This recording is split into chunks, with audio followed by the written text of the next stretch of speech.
என் அன்புக்குரியவர்களே, நம்முடைய இரட்சகரும் மீட்பெருமாம் இயேசு கிறிஸ்துவின் நாமத்தில் உங்களை அன்போடு கூட வாழ்த்துகின்றேன்.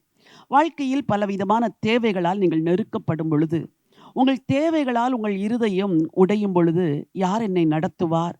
எனக்கு இந்த தேவை எப்படி சந்திக்கப்படும் என்று நீங்கள் திகைத்திருக்கிற நேரங்களெல்லாம் உண்டு. சில தேவைகள் அத்தியாவசிய தேவைகளா இருக்கலாம். சில தேவைகள் அவசரமான தேவைகளா இருக்கலாம். சில தேவைகள் உங்கள் விருப்பங்களா இருக்கலாம்.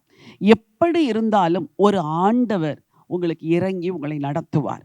ஒரு வசனத்தை வாசிக்க விரும்புகிறேன். ஏசாயா தீர்க்கதரிசன புத்தகம் 49ஆம் அதிகாரம் 10வது வசனம். அவர்களுக்கு இறங்குகிறவர் அவர்களை நடத்தி அவர்களை நீரூற்றுகள் இடத்திற்கு கொண்டு போய் விடுவார். வேதம் அழகாய் சொல்லுகிறது, அவர்களுக்கு இறங்குகிறவர் அவர்களை நடத்தி அவர்களை நீரூற்றுகளுக்கு கொண்டு போய் விடுவார் என்று. அந்த வசனத்தின் முன்பகுதி அவர்கள் பசியாய் இருப்பதும் இல்லை, தாகமாய் இருப்பதும் இல்லை என்று சொல்லியிருக்கிறது. பசியும் தாகமும் ஒரு மனுஷனுடைய அத்தியாவசிய தேவை. ஒரு மனுஷன் தன்னுடைய அத்தியாவசிய தேவையிலே திகைக்கும் பொழுது தன்னை யாராவது போஷிப்பார்களா, தன் தேவைகளை யாராவது சந்திப்பார்களா என்று நினைப்பது இயல்பு.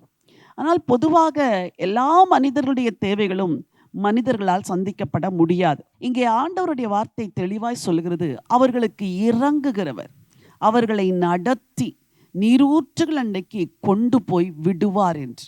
ஆண்டவரே அழைத்து கொண்டு செல்லுவாரா?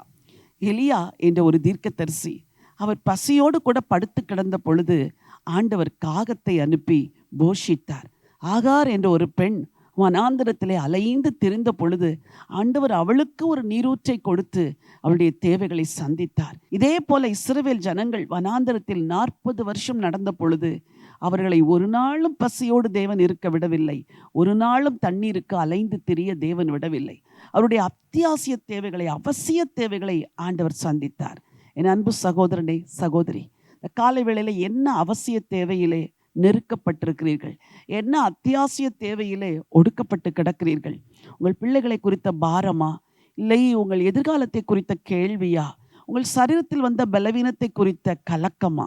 எதுவாய் இருந்தாலும் உங்களுக்கு இறங்குகிறவர் உங்களை நடத்தி நீரூற்றுகள் அண்டைக்கு உங்களை கொண்டு போய் விடுவார். நீங்கள் பசியாய் இருப்பதும் இல்லை, தாகமாய் இருப்பதும் இல்லை, வெயிலாகிலும் உஷ்ணமாகிலும் அவர்கள் மேல் படுவதும் இல்லை என்று சொன்னாரே. இவ்வளோ ஒரு அன்பின் தேவன் உங்களை அக்கறையாய் நடத்துவார், நீரூற்றுகளிடை நடத்துவார், ஆசீர்வாதமாய் நடத்துவார். இந்த நம்பிக்கையோடு இந்த நாளை துவங்குங்கள். உங்களுக்காய் ஜெபிக்க விரும்புகிறேன்.